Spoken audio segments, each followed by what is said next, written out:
पहुंचा हुआ संत था, पता नहीं क्या समझ में आई, सड़क के बीच में आके बैठ गया। सब ने देख के बड़ा चंबा हुआ, भाई समाधि लानी से, भक्ति करनी से, और कितने जा बैठे, यह जगह पाई। सुबह सुबह जमादार आए, अरे मोडे की तो बैठा, तू खड़ा बढ़ते। फकीर ने ऊपर की तरफ देखा और कहता है तभी तो। चले गए जमादार। थोड़ी आन में उन जमादारा का इंचार्ज आया, उन्हें बाबा खड़ा हो ले, तू अड़ते दिन में अड़े के राजा की सवारी आवेगी। फकीर ने ऊपर ने मुंह उठाया और कहता है तभी तो। जमादार बोले देखा बाबूजी, हमने भी उन्हीं में कहा था तभी तो। चला गया इंस्पेक्टर भी। थोड़ी आन में पुलिसिया आया, कहने लगा बाबा जी खड़े हो, एक तरफ बैठो, आए यहाँ तपस्या आड़े, चलो। फकीर ने ऊपर की तरफ मुंह उठाया और कहता है तभी तो। उसके बाद राजा की सवारी आने से पहले वजीर गुजरा और आके कहता है महात्मा जी, ये तो आपने गलत जगह आसन लगा लिया, यहाँ से महाराज की यात्रा आएगी, आप जरा उधर बैठ जाओ। फकीर ने ऊपर की तरफ मुंह उठाया और कहने लगे तभी तो। अब वजीर बेचारा क्या करता, इतनी देर में राजा का काफिला ही पहुंच गया।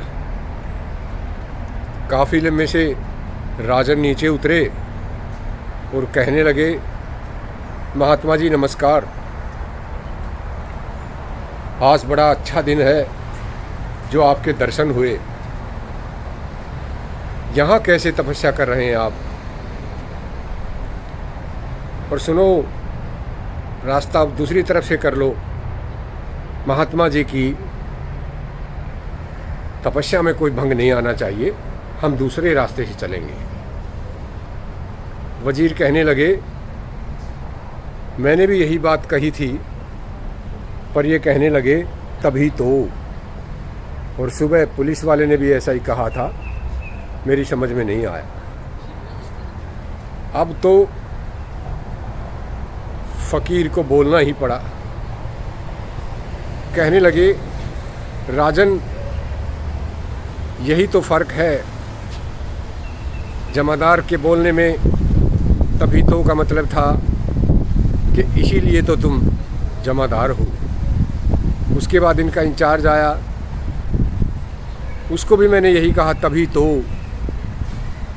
तो वो जमादारों का इंस्पेक्टर है। पुलिस वाले ने भी कोई अच्छी तमीज़ नहीं दिखाई, उसको भी मैंने यही कहा था तभी तो। आपके वजीर फिर भी अदब से बोले थे, और आपको तो इसीलिए ये पद मिला हुआ है। राजन, मेरा कहने का अर्थ ये है, जिसको जो जीवन इस ज़मीन पर मिला है उसका कोई तो आधार रहा होगा।